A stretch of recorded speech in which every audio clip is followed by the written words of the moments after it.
வீடு கண் கலங்க வைத்த கதை.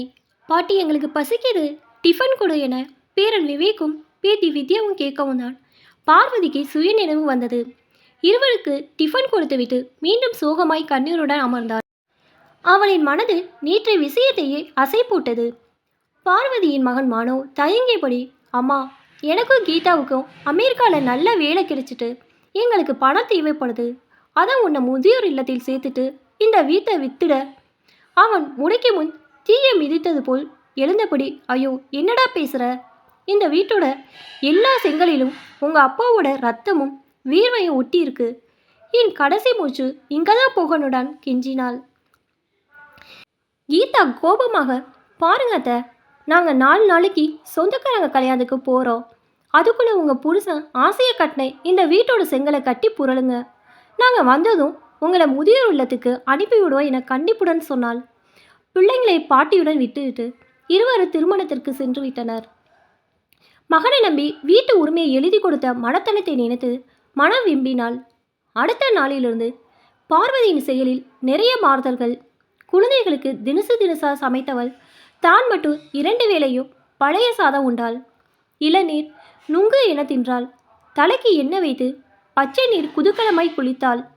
கையில் ஆசையாய் மருந்தாணி பூசிக்கொண்டாள்.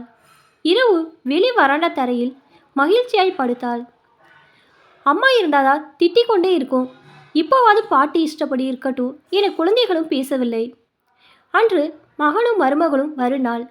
பார்வதி மிகவும் சோர்வாக இருந்தாள். பள்ளி விட்டதும் வித்யாவை விளையாட விடாமல் வீட்டுக்கு இழுத்து வந்தான் விவேக். என்ன அவசரம் அண்ணா என்றவளிடம், இன்னைக்கு பள்ளியில் கர்ணக்குலை பற்றி பாடம் நடந்தது.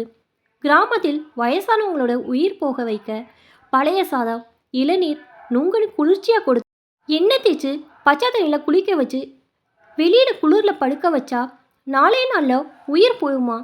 நம்ம பாட்டி அப்படி தானே செஞ்சாங்க. அவர்கள் வீட்டை அடைந்த போது மனவும் கீதாவும் இடிந்து போய் அமர்ந்திருந்தார்கள். பார்வதி தன் ஆசைப்படி அதே வீட்டில் உயிர் விட்டிருந்தாள். மனோவிடம் விவேக் விவரிக்கவும் முதன்முறையாக அம்மாவுக்காக அவன் மனம் இறங்கியது. அம்மா என கதறினான். கீதா, என்னங்க, காரியத்தை முடிச்சுட்டு நம்ம வீட்டை விற்கிற சீக்கிரம் ஏற்பாடு செய்யுங்க என அவள் முடிக்க முன் கன்னத்தில் பலார் என மனம் அரைந்தது.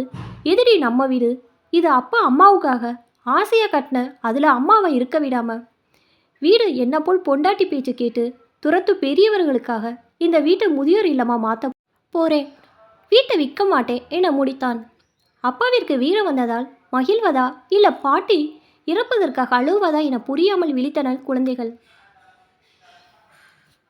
இப்போதான் என்னோட சேனல் ஃபஸ்ட் டைம் பார்க்குறீங்கன்னா சப்ஸ்கிரைப் பண்ணிக்கோங்க. பக்கத்தில் இருக்க பெல் ஐக்கானை ப்ரெஸ் பண்ணிக்கோங்க.